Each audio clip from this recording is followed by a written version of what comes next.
My first life was simple, built on trust and $2 coffee. It was the life of Ethan, a graphic designer who poured his soul into a small agency he'd started with his best friend Leo. It was a life of late nights fueled by ambition and the scent of our shared future. A future I was planning with my fiancée, Ava. Her laughter was the soundtrack to that life. It was a good life, humble and real, and I believed in it completely. That belief shattered the Tuesday I came home early, clutching a bottle of champagne to celebrate a new contract. I found them in our bed, the best friend I called a brother and the woman I was going to marry. I didn't shout, I just quietly backed away, closed the door on my entire world, and walked out. The click of the apartment door closing behind me was the softest, loudest sound I'd ever heard. It was the sound of a period at the end of a sentence, the end of a chapter, the end of a book. I walked down the 3 flights of stairs, my feet moving mechanically on the worn carpet. I didn't feel the champagne bottle in my hand until I was on the street, the city's evening hum washing over me. The bottle was cold, sweating condensation onto my palm. I looked at it, at the festive gold foil, and felt nothing. I walked to the corner trash can and gently placed it inside, as if it were a fragile relic from a forgotten civilization. My first call wasn't to a lawyer, or my sister, or anyone who would ask questions I couldn't answer. It was to a 24-hour locksmith. Hello? Yes, I need an emergency lock change at 4B, 1134 West Elm Street. My voice was steady, a stranger's voice. As soon as possible, please. No one is locked out. I'm the owner. I just need it done tonight. The second call was for an Uber. As I waited, I stared up at the window of our apartment, the one I'd just left. The lights were still on. I imagined the scene inside, the frantic dressing, the dawning panic, the beginning of their story. I checked into the first anonymous hotel I could find, a glass and steel tower that catered to business travelers and people having affairs. The lobby was hushed, smelling of expensive, generic floral arrangements. The room was even more sterile. It smelled of bleach and regret, a combination I was quickly becoming familiar with. I dropped my keys and wallet on the particle board desk and sat on the edge of the perfectly made bed. That's when my phone, which I'd placed on the nightstand, began to vibrate. It skittered across the polished wood surface like a dying insect. The screen lit up. Ava. I watched it vibrate. Then a text. Ava, where are you? Another vibration. A call from Leo. I ignored it. A text followed immediately. Leo, dude, what's going on? Pick up? The screen lit up again. And again. A flood of them, a digital torrent of feigned concern that I knew was rapidly curdling into panicked self-preservation. Ava. Ethan, call me. I'm worried sick. Leo. Man, seriously, this isn't funny. Call us. Ava. Did something happen? Are you okay? Please just tell me you're okay. I watched their names flash on the screen. 2 people who had, an hour ago, constituted my entire world.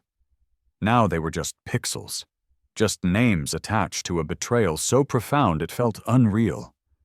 I reached over and held down the power button, silencing the phone. The sudden, absolute quiet was a mercy. It was like coming up for air after being held underwater. In that silent, empty room, I waited for the grief to hit. I waited for the rage, the tears, the gut-wrenching agony I was supposed to feel. But it didn't come. Instead, a terrifying, liberating numbness spread through my veins, cold and clear and sharp. It wasn't the absence of feeling, it was a new feeling entirely. It was the feeling of being completely, utterly alone, and realizing it might be better this way. I picked up the room service menu. The paper was thick and glossy. I ordered a steak, medium rare, with a side of fries and a glass of the most expensive scotch they had. When it arrived, I ate slowly, methodically. The clink of the fork against the heavy ceramic plate was the only sound I made, a tiny, rhythmic anchor in the vast, silent ocean of my new life. Each bite was a conscious act of moving forward. I wasn't mourning, I was refueling. I was halfway through my steak when a sharp, insistent knock rattled the hotel room door. It wasn't the polite rap of hotel staff. It was urgent, panicked. A voice, muffled but unmistakable, came through the wood. It was Ava. "Ethan, Ethan, we know you're in there. Open up, please!" I put my fork down, my heart giving a single, hard thud against my ribs. They'd found me. Of course they had. The Find My Devices feature on the tablet we shared. An electronic leash I had completely forgotten about. I took a slow sip of my scotch, the smoky liquid a welcome fire in my chest. I walked to the door, my socked feet silent on the corporate-patterned carpet. I looked through the peephole.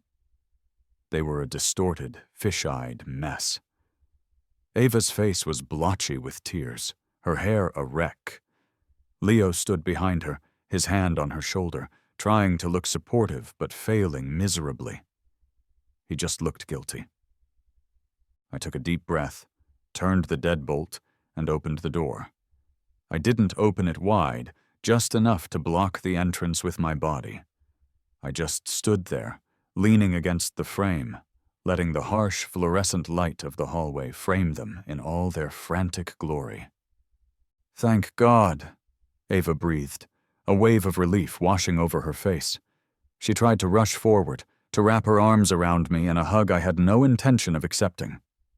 I took a half step back, and she stumbled into the empty space where I should have been. Her arms fell awkwardly to her sides. Leo stepped forward, his hands raised in a placating gesture, like he was trying to calm a spooked animal. "Man, you had us scared to death. What the hell, Ethan? Why did you just disappear like that? We thought you'd gotten into an accident or something." The lies started immediately, a clumsy, desperate attempt to rewrite reality. "Ethan, baby, listen," Ava started, her voice thick with manufactured tears. "What you saw, it wasn't what it looked like." I raised an eyebrow. "It wasn't what it looked like. You were in our bed, with him." My voice was flat, devoid of the emotion they were expecting, that they needed. "It was a mistake," Leo jumped in, his voice too loud.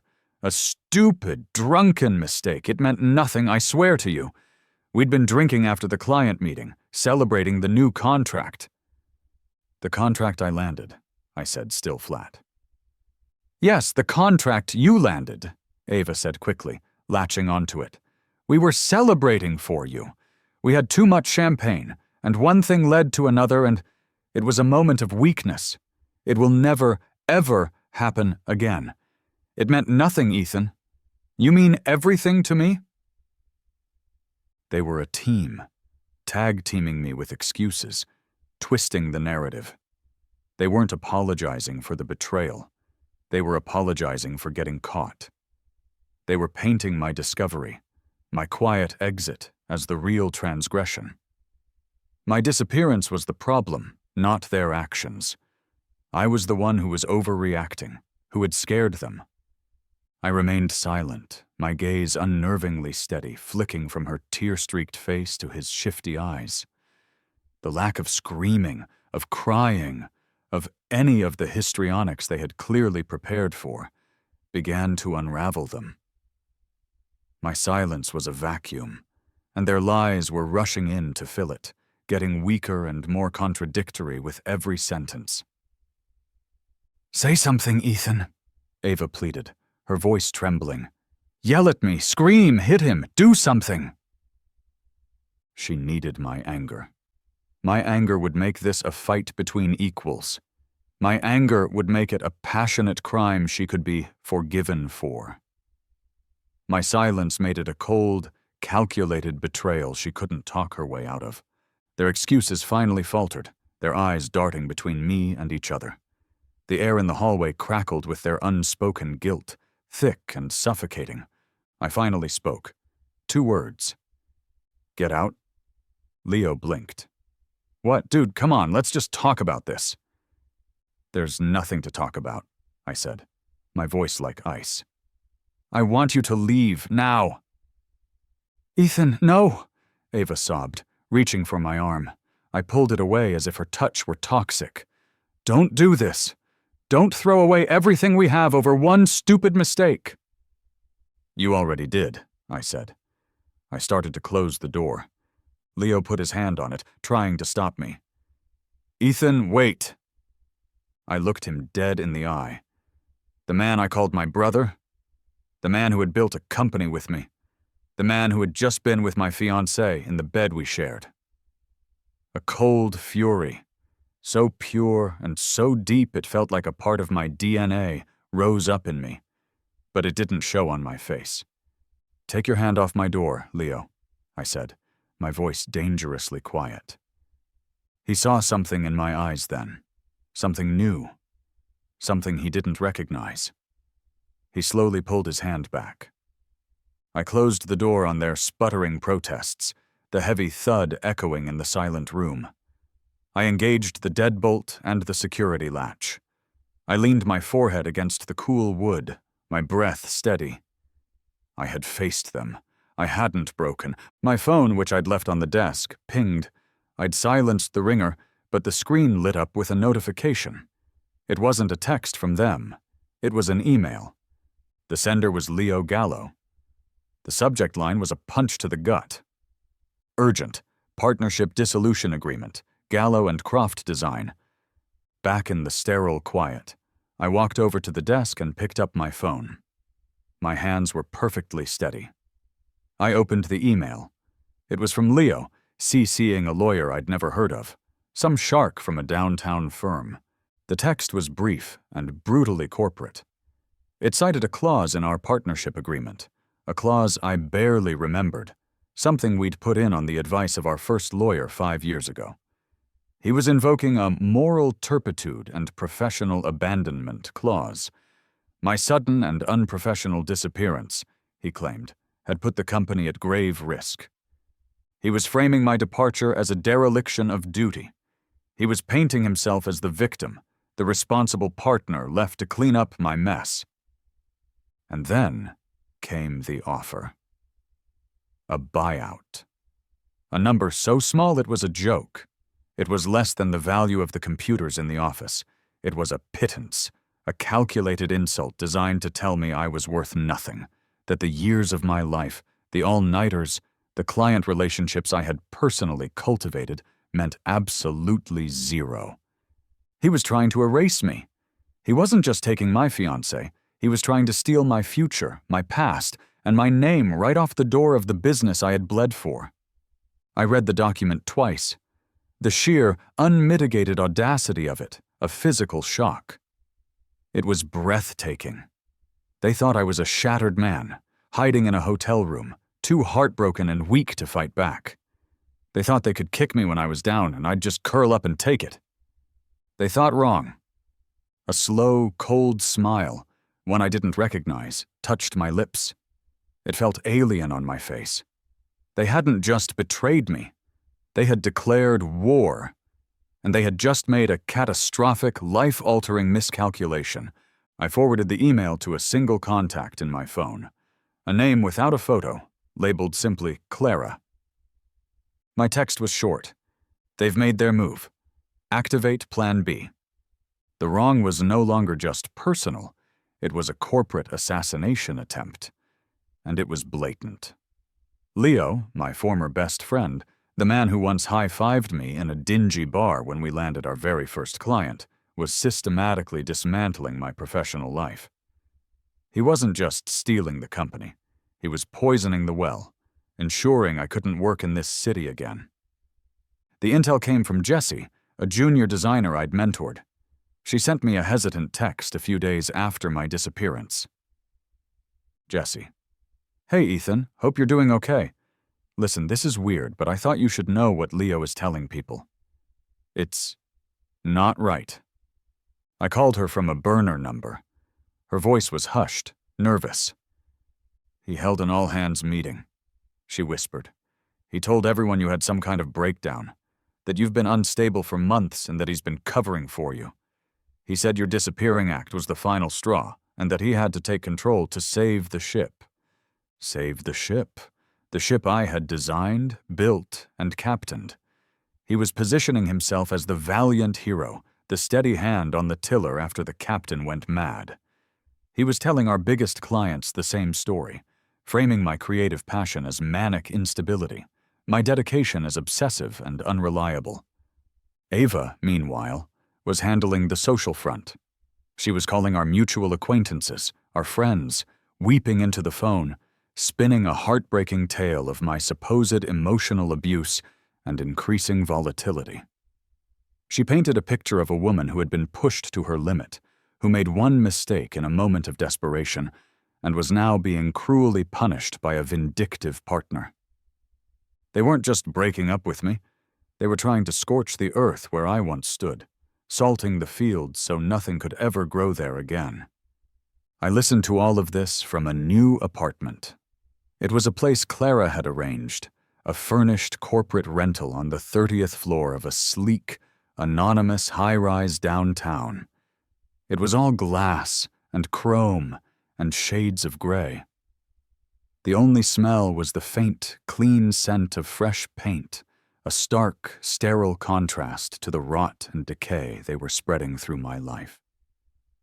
I'd look out the window at the sprawling city lights, a river of headlights flowing below, and feel a strange sense of detachment, as if I were watching a movie about someone else. My response to their offensive was absolute, deafening silence. I vanished. I didn't return the dozens of calls from concerned friends. I didn't reply to the emails from industry contacts asking if the rumors were true. I didn't post a single word on social media. My Instagram, once a curated feed of our agency's successes and my life with Ava, went dark. To them, and to our entire professional and social circle, it looked like I had capitulated. My silence was interpreted as shame, my disappearance as a tacit admission of guilt. It was exactly what I wanted them to think. My passivity emboldened them. Leo grew more audacious by the day. He took sole credit for the massive Northwind Bank campaign, a project I had personally conceived, designed, and pitched over 6 grueling months. He was featured in a local business journal, talking about his vision for the campaign, never once mentioning my name. Then came the Instagram post. It was a picture of him and Ava, standing in the middle of our old office. They were clinking champagne glasses, beaming at the camera. Ava was clinging to his arm, looking adoringly up at him. The office was filled with flowers, congratulatory bouquets from clients who believed his story. The caption was the final twist of the knife. So excited for new beginnings with this incredible woman by my side. Sometimes the hardest challenges lead to the most beautiful destinations. Feeling blessed and full of resilience, Gallo Design. He'd even dropped my name from the company handle. Gallo Design. Just like that, Croft was gone. They believed they had won. They thought I was holed up in some dark, miserable corner, licking my wounds, utterly and completely defeated. They were celebrating on the ashes of my life, confident that I was too broken to ever rise from them. From my new apartment, overlooking the city's steel and glass heart, I executed my plan. The view was incredible, a constant reminder of the world outside the small, petty drama they were consumed by. I wasn't licking my wounds. I was sharpening my knives. Clara had been busy. She wasn't just an advisor. She was a force of nature disguised as a woman in an impeccably tailored suit. She had, with quiet efficiency, secured the original, signed paper contracts from our top 3 clients. Not the digital copies, but the wet ink originals from the secure filing cabinet I kept in my home office, the one the locksmith had given me sole access to. These 3 clients were the whales: Sterling Automotive, Northwind Bank, and the Lux Hotel Group. Their accounts constituted a little over 80% of the agency's annual revenue. They were the pillars holding the entire structure up. And I had built a secret door into each pillar. When I'd drafted those contracts years ago, I was young, but I wasn't naive. I'd insisted on including a bespoke key person clause. It was a non-standard addendum I'd written myself. It stipulated that if I, Ethan Croft, the designated lead creative strategist, were to leave the agency for any reason that was not a mutually and amicably agreed-upon departure, the client had the right to terminate their agreement, effective immediately, with no penalty or buyout fee. It was my insurance policy. I never thought I'd have to cash it in, especially not against Leo. I sat at the sleek glass desk in my new apartment. The city lights glittered outside. I composed 3 concise, impeccably professional emails. I didn't sling mud. I didn't mention Ava or the betrayal. I didn't need to. The subject was simple. Regarding my departure from Gallo and Croft Design. The body of the email was just as clean. Dear Client Name, this email is to formally notify you that as of Tuesday, October 12th, I have resigned from my position at Gallo and Croft Design, effective immediately. It has been a pleasure working with you and your team on projects like the campaign name. I wish you and Gallo Design all the best in your future endeavors. For your reference, I have attached a copy of our current service agreement. Sincerely, Ethan Croft. I attached a scanned PDF of their contract to each email. On the relevant page, I used a simple digital tool to draw a single, neat red box around the key person clause. I read each email one last time. They were perfect, cold, professional, and utterly devastating. My finger hovered over the mouse. I thought of Leo's smug face on Instagram. I thought of the insulting buyout offer. I thought of him standing behind Ava in the hotel hallway, a portrait of false concern. I clicked send, then I sent the other 2. 3 clicks. It was done. I leaned back in my chair and took a sip of water. Now, all I had to do was wait. The effect was not just immediate, it was catastrophic. It was a controlled demolition. These clients weren't loyal to Gallo Design. They were loyal to my work, my vision, and the results I delivered. They were also savvy business people who knew a good exit clause when they saw one. Sterling Automotive was the first to fall. I knew their CEO, a no-nonsense woman named Maria Flores.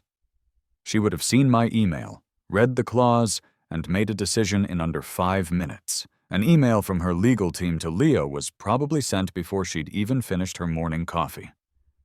Northwind Bank followed that afternoon. They were the big one, the campaign Leo had just stolen credit for. Their termination would have been particularly painful. The Lux Hotel Group, always more deliberate, held out until the next morning. But they fell too. Within 48 hours, all 3 pillars had been kicked out. The agency was instantly gutted, a ghost ship taking on water, sinking fast in a sea of red ink. The lifeblood of the company, 80% of its revenue, was gone. My burner phone, which had been blissfully silent, erupted. It was Leo. I let it go to voicemail. The notification popped up a minute later. I pressed play. It wasn't even words. It was a roar. A raw, incoherent scream of pure rage and panic. It was the sound of a man watching his entire world burn down around him. A minute later, he called again. This time I answered and immediately muted my end. "Ethan! What did you do? What the hell did you do?"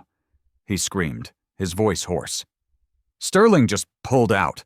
Northwind too, they're citing some bullshit clause. This is your fault. You did this." I listened, my expression unchanged. You have to call them back, he yelled, his rage shifting to desperation. You have to tell them it was a mistake. Fix this, Ethan. You have to fix this. I hung up. Then came the text from Ava. It was a novel. A long, rambling, maudlin plea filled with manipulative nostalgia and misplaced blame.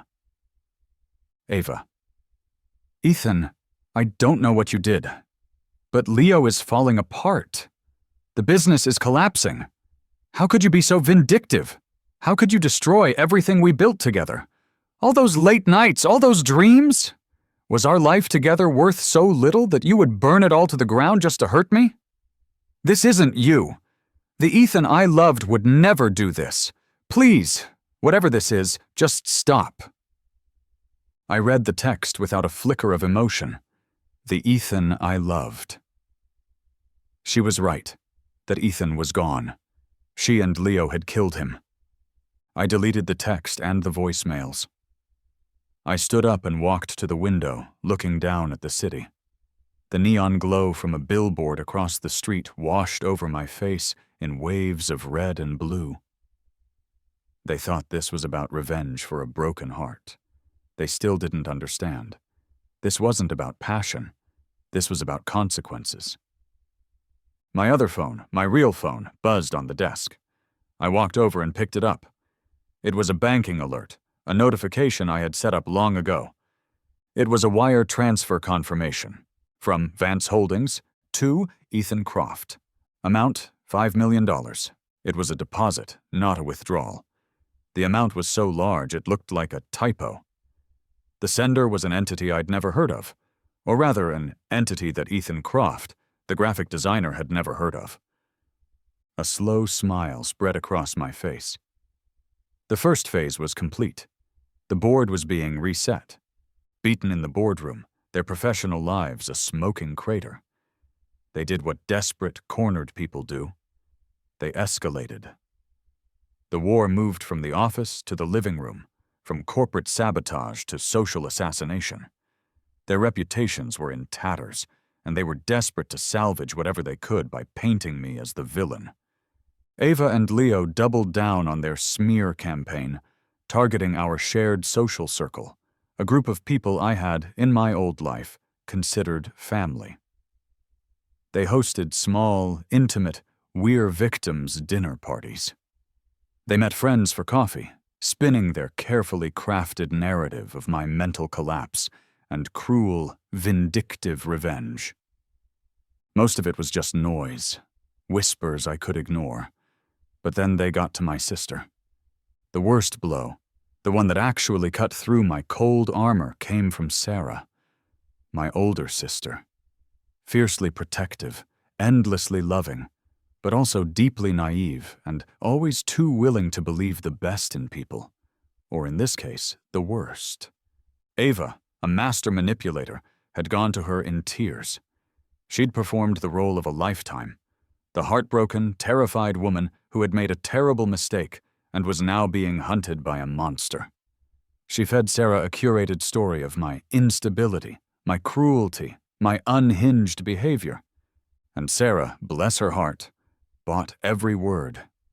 She left me a voicemail. I was standing in my kitchen, the scent of dark roast coffee filling the air, when I saw her name pop up. I almost answered with a smile, but something told me to let it go to voicemail. I'm glad I did. Her voice was a choked, tearful fury. Ethan, it's me. I just spoke to Ava. I heard what you did. To the company, to her, and Leo. How could you? She sobbed. She made a mistake, a horrible one, but to ruin their lives over it? To destroy the business out of spite? This is sick, it's cruel.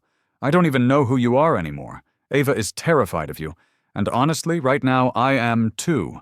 I am ashamed to be your sister. The line went dead. I stood there for a long time, the phone in my hand. The smell of coffee suddenly seemed cloying and bitter. Hearing that, feeling my own family turn on me, was a deeper, more painful cut than the initial betrayal. It was one thing to be betrayed by a friend and a fiancé. It was another to be disowned by your own blood. For a moment, the cold numbness wavered. A hot, raw grief threatened to break through. I wanted to call her, to scream the truth at her, but I didn't. I took a deep breath, pushed the feeling down, and locked it away. This was their move. Now it was mine. My response, once again, was total infuriating silence. I didn't call Sarah back. I didn't defend myself. I simply deactivated all my remaining social media accounts. My digital ghost vanished completely. To our friends, to my sister, this was a clear admission of guilt. Why else would I hide? Friends who still had my number would text, tentative messages asking for my side of the story. "Hey man, heard some crazy stuff, you okay?" My reply, if I sent one at all, was always the same polite, distant brush-off. "I appreciate you reaching out, but I need some space right now." My passivity emboldened my accusers. They were the wronged party, the victims of a madman's rage, and they had the perfect stage to cement this narrative: the annual Children's Hospital Charity Gala. The gala was the pinnacle of our city's social calendar. It was an event I cared deeply about. For the past 5 years, Gallo and Croft Design had been the pro bono creative partner for the event, which meant I had been the creative partner. I designed the invitations, the program, the event branding, the thank you video, all of it. It was a labor of love. This year, Leo, posturing as the resilient, heroic entrepreneur rising from the ashes, had somehow managed to get himself named to the event committee. He was shamelessly taking credit for all my previous years of work, positioning himself as the gala's longtime creative champion. He and Ava were the gala's new golden couple, a portrait of strength in the face of adversity. They felt untouchable, basking in the warm glow of sympathy from our peers. They were about to have their big night, solidifying their place as the tragic heroes of the story. They had no idea I was about to burn the entire stage down. The gala was their stage, but I would be the one writing the script. 2 days before the event, from the quiet of my 30th floor apartment, I made 2 moves. They were silent, digital, and aimed directly at the heart of their public image. First, I had Clara's team compile a portfolio. It was a beautiful, comprehensive digital book showcasing the design work for the Children's Hospital Gala for the past 5 years.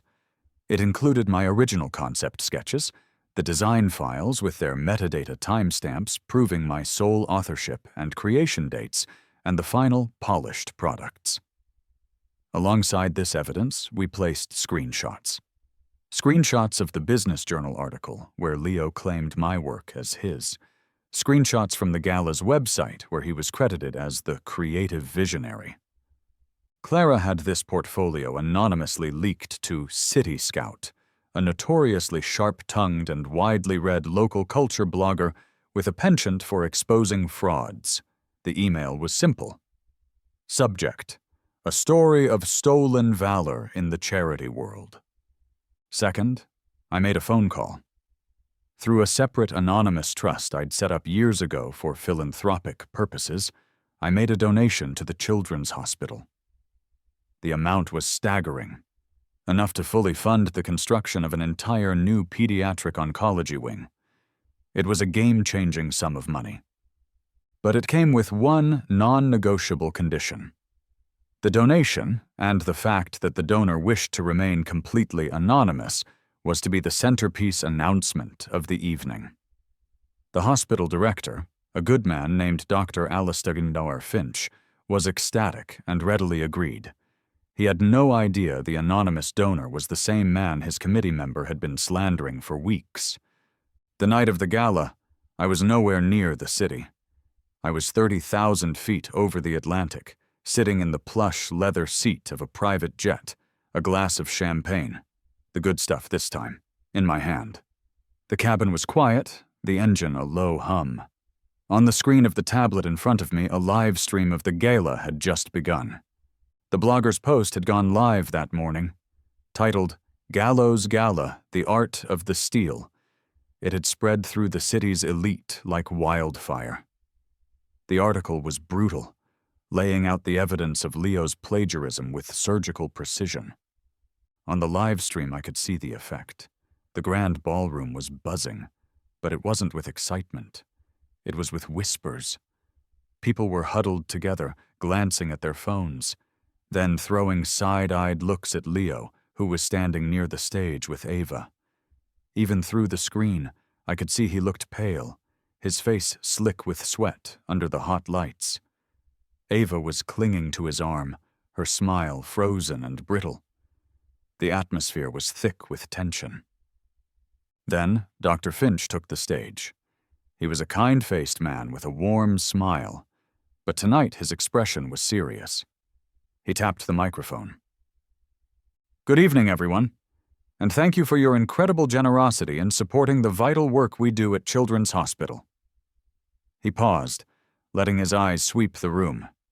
"Before we begin our main program, there is a small matter of housekeeping I feel compelled to address." A hush fell over the crowd. Leo shifted his weight, looking deeply uncomfortable.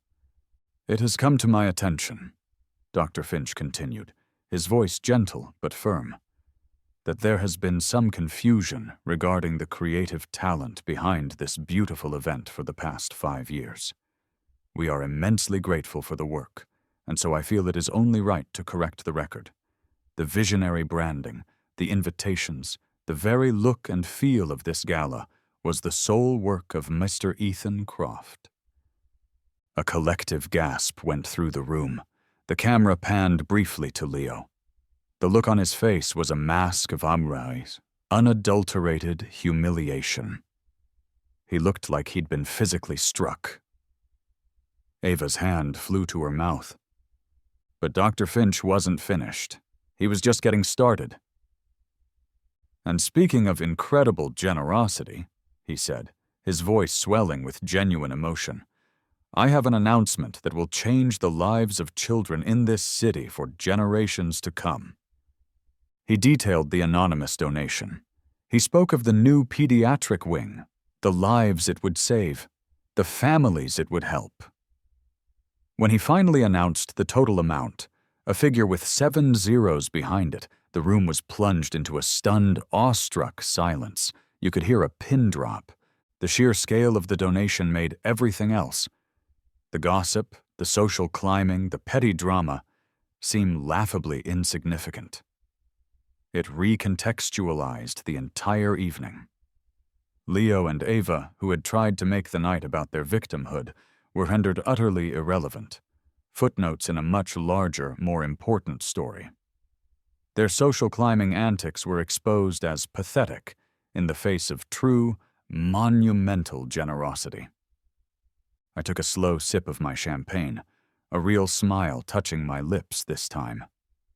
My burner phone, sitting on the table next to me, buzzed. It was a call from a number I knew by heart. Sarah. I let it ring, letting the sound echo in the quiet cabin. It went to voicemail. A moment later, the notification appeared. I pressed play. Her voice was a mess of panicked, sobbing breaths. "Oh my God, Ethan. Oh my God, I'm so sorry. I'm so sorry. I was so stupid. I saw the article. And then the announcement.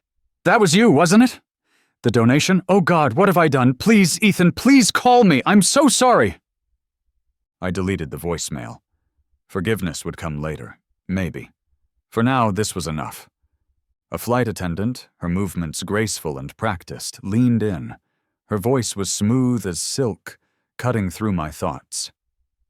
"We're beginning our descent into Zurich, Mr. Vance. Will you be needing the car service upon arrival?" Mr. Vance. The name felt both foreign and deeply familiar. It was the truth, a truth I had buried for 5 years, under a carefully constructed fiction. Ethan Croft, the humble, hard-working graphic designer from West Elm Street, was a lie. He was a character I had created, a purposeful, meticulously crafted identity I had inhabited because I was tired of being Ethan Vance. The man on the jet, the one sipping champagne while dismantling the lives of his betrayers from 30,000 feet, was the real me. Years ago, in my dorm room at Stanford, fueled by instant noodles and a burning desire to create elegant solutions to complex problems, I had anonymously coded and launched a piece of software. I called it Nexus. It was a project management and workflow optimization tool, designed with a clean, intuitive interface that belied its powerful, complex backend. I released it quietly, with no marketing budget, just a belief in the product itself. It spread through the tech world like a secret handshake. Within 3 years, Nexus had become the silent, indispensable backbone for half the companies on the Fortune 500 list.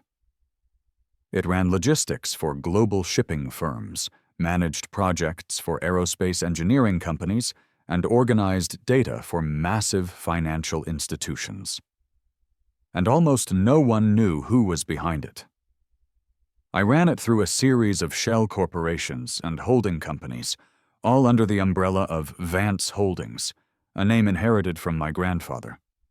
The money was astronomical, an absurd figure that had long ago lost all meaning. With it came a life I didn't want, a life of boardrooms, of sycophants, of people who saw me not as a person, but as a walking dollar sign. So I ran away. I created Ethan Croft. I moved to a new city, rented a normal apartment, and pursued my actual passion: design. I wanted to build something with my own 2 hands, something small and real.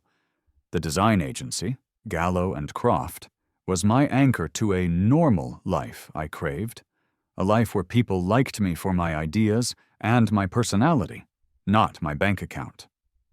It was a life I thought I was building with Ava and Leo. The money that had been mysteriously appearing in my account wasn't mysterious at all. It was just me, moving my own assets from one account to another. The jet, the penthouse apartment Clara had waiting for me, the vast resources at my disposal. They were all mine. I hadn't just been playing chess. I had owned the entire board all along. Clara wasn't just a contact in my phone. She was Clara Sterling, the formidable CEO of the Vance family office. She was a woman in her late 50s with sharp, intelligent eyes, a mind like a steel trap, and a quiet, unshakable loyalty to my family that extended to me. She had managed my affairs since I'd inherited my grandfather's portfolio. She was the one who handled the shell corporations, the investments, the trusts. She was my ghost in the machine. When I'd called her from that sterile hotel room, her voice had been calm and dry, as always. "Plan B, Ethan? Are you certain?" she'd asked. "I'm certain, Clara." "Very well," she'd said, a hint of something that might have been satisfaction in her tone. "I'll make the arrangements. The apartment will be ready by morning." When she had handed me the keys to the new penthouse, the scent of old leather and expensive perfume clinging to her tailored suit, she'd given me a rare, thin smile. "They underestimated you, Ethan," she'd said, her voice as dry as a good martini.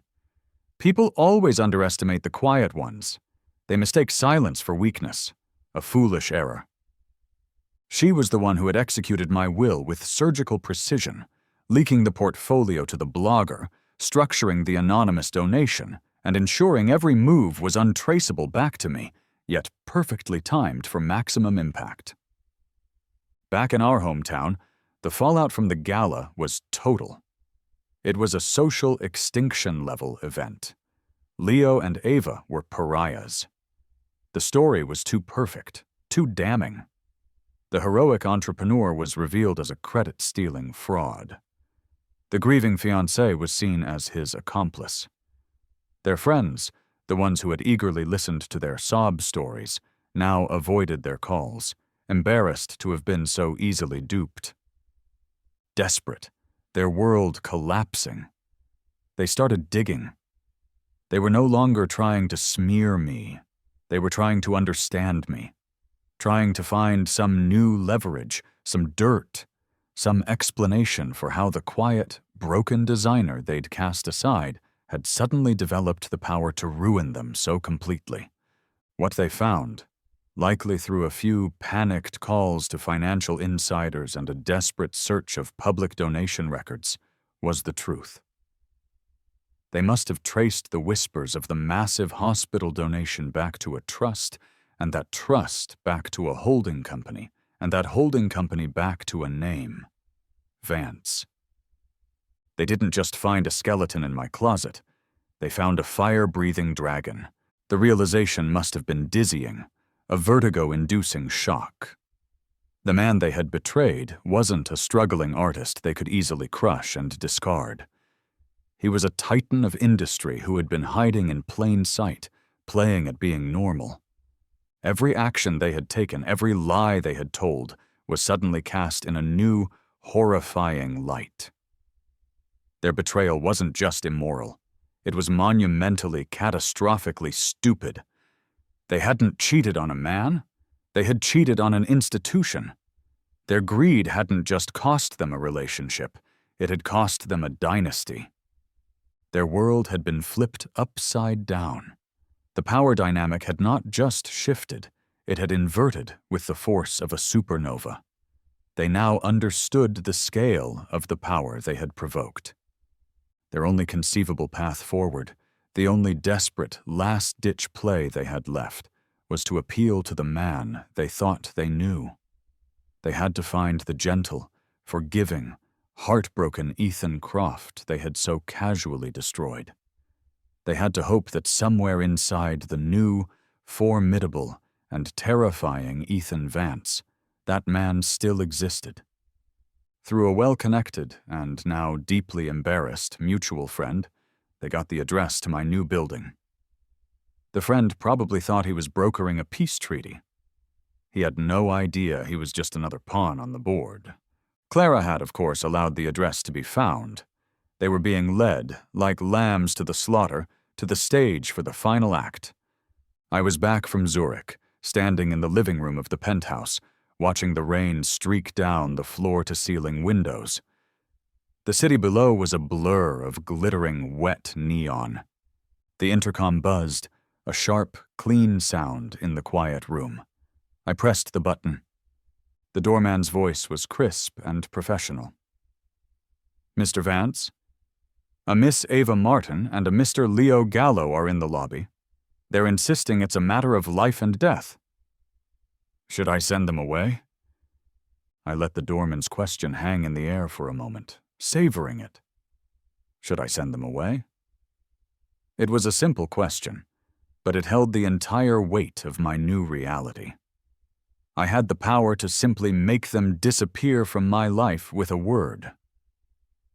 But that would be too easy. It would be an ending, but not a conclusion. "Send them up, Robert," I said, my voice calm and even. "Thank you." I walked over to the minimalist bar cart in the corner of the room and poured 2 fingers of a 25-year-old single malt scotch into a heavy crystal tumbler. The liquid was the color of dark honey. I stood by the floor-to-ceiling windows, swirling the scotch, watching the city lights blur and bleed in the rain. The penthouse was a universe away from the cozy, cluttered 2-bedroom apartment we had once shared. That place had been filled with mismatched furniture, stacks of books, and the scent of Ava's vanilla candles. This place was stark, decorated in shades of charcoal, steel, and glass. It smelled of nothing at all. It was a fortress of solitude. The elevator chimed softly in the private foyer. A moment later, Clara, ever present and ever impassive, showed them in. They looked small. That was the first thing I noticed. In the vast, high-ceilinged space, they looked utterly lost, like 2 children who had wandered into a king's throne room. Their clothes were rumpled, as if they'd been wearing them for days. Their faces were pale and drawn, etched with exhaustion and a deep, primal fear. They stopped just inside the room. Their eyes darted around, taking in the view, The expensive, minimalist furniture, the sheer scale of the place. Then their eyes landed on me, standing by the window, holding my glass of scotch, looking at them not with anger, but with a kind of detached curiosity. Whatever composure they had managed to scrape together in the elevator ride up completely crumbled. This was real. The rumors were true. The nightmare was real. The apology, when it came, began as a trickle and quickly became a desperate, disjointed flood. It was a torrent of excuses, pleas, and revisionist history. Ava went first. She took a hesitant step forward, her hands clasped in front of her as if in prayer. "Ethan," she began, her voice cracking. We know everything. We found out. About who you are." Her voice was filled with a new kind of awe, a reverence that had never been there when she thought I was just a graphic designer. "We are so sorry," she said, tears finally beginning to stream down her face.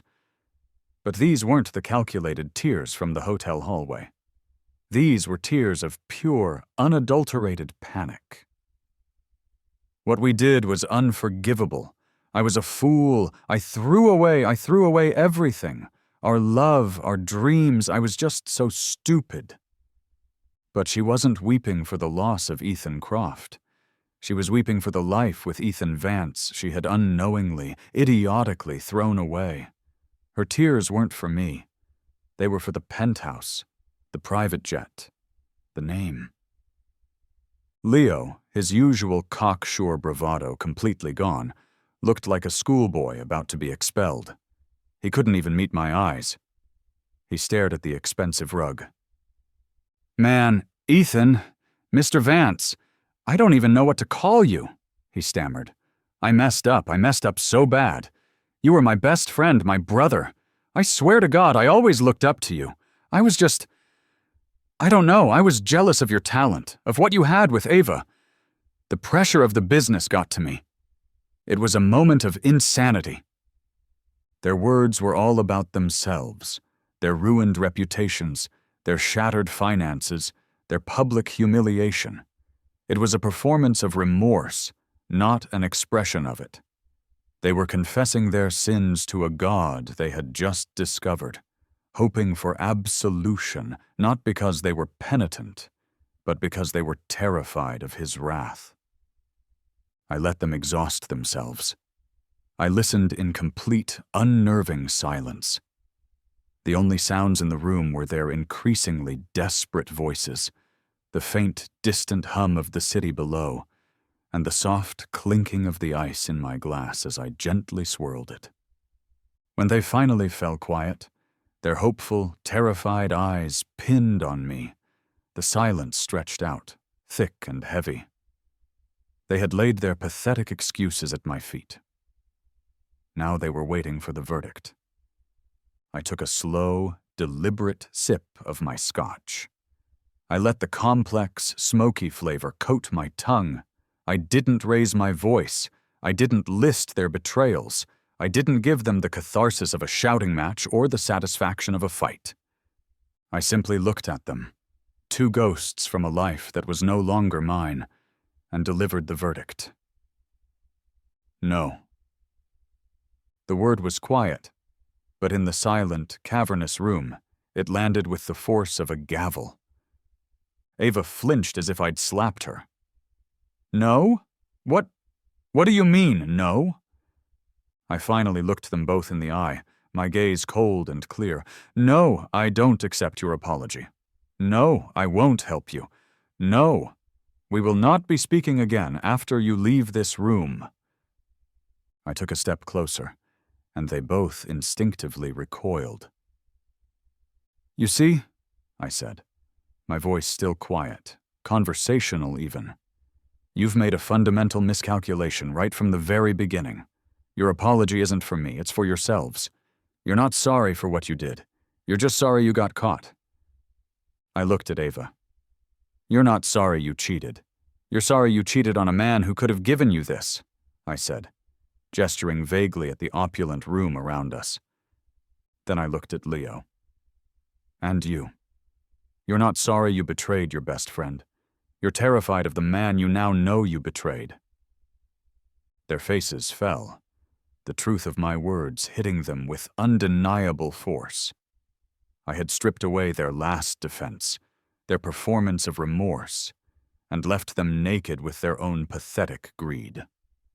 So no, I said, finishing my drink and placing the empty glass on a nearby table with a soft click. There is no forgiveness here. There is no second chance. There is nothing. I looked toward the doorway, where Clara stood, impassive and silent, a marble statue in a power suit. "Clara, please show them out!" Ava let out a choked sob. "Ethan, please, don't do this to us!" Leo started to protest, his desperation making him bold again. "Ethan, please, just listen!" But I had already turned my back on them. I walked back to the window, facing the rain-streaked glass and the infinite city lights. Their pleading, their pathetic, last-ditch efforts to reclaim a life they had forfeited, faded behind me. They were cut short by the soft, heavy, final click of the apartment door closing. The sound was definitive. It was the sound of an ending. I was alone again, in the quiet of my fortress. I stared out at the sprawling galaxy of lights below. I had won. I had my revenge. I had taken everything from them, just as they had tried to take everything from me. So why did this victory feel so incredibly, profoundly empty? 6 months later, the emptiness that had haunted me in the penthouse, that cold void in the wake of my victory, had slowly, gradually dissipated. It was replaced not by a manic joy, but by a profound and quiet sense of peace. The glittering city lights, the symbols of my power and my revenge, were now just a distant memory. I had sold Nexus. The deal made headlines in the financial papers for a week. Tech's mystery mogul sells Nexus platform in record-breaking deal. I sold it to a major tech conglomerate, finally freeing myself from the weight of even my secret identity. The name Ethan Vance was now just another name in the business pages, a ghost in the machine, no longer attached to me. I had untethered myself completely, cutting the last string that connected me to that life of wealth and power. A month ago, a letter had arrived at Clara's office. She'd forwarded a scan of it to me without comment. It was from my sister, Sarah. It was long, handwritten on simple stationery, the ink slightly smudged in places, as if by tears. It wasn't the panicked, sobbing voicemail of that night. It was a real apology. It was full of a deep, painful shame and a genuine, gut-wrenching regret for her blindness, for her willingness to believe the worst of me. It asked for nothing in return. It simply ended with, "I hope one day you can find a new life, one that makes you happy. I love you, always." I read it, and for the first time since that Tuesday, I felt a genuine, uncomplicated forgiveness. I texted her back a single sentence. "I love you too. Let's talk soon." The air here didn't smell of bleach or leather or fresh paint. It smelled of salt and diesel and the sun baking the weathered wood of a boat deck. I wasn't in an apartment or a penthouse. I was at the helm of a 45-foot sailboat, navigating the impossibly turquoise waters of the Adriatic Sea, just off the coast of a small, sleepy Croatian island. The sun was a brilliant, fiery orange ball, melting slowly into the horizon, casting a warm, golden glow across the gentle waves. My life was no longer measured in quarterly earnings or social obligations. It was measured in nautical miles and sunsets. I wore a pair of faded board shorts and a soft, sun-bleached linen shirt. My skin was tan, my hair was longer than it had ever been, whipped by the constant, gentle sea breeze. I felt healthy. I wasn't alone, but I was unburdened. A woman named Sophia, her dark hair tied back in a messy bun, came up from the small galley below.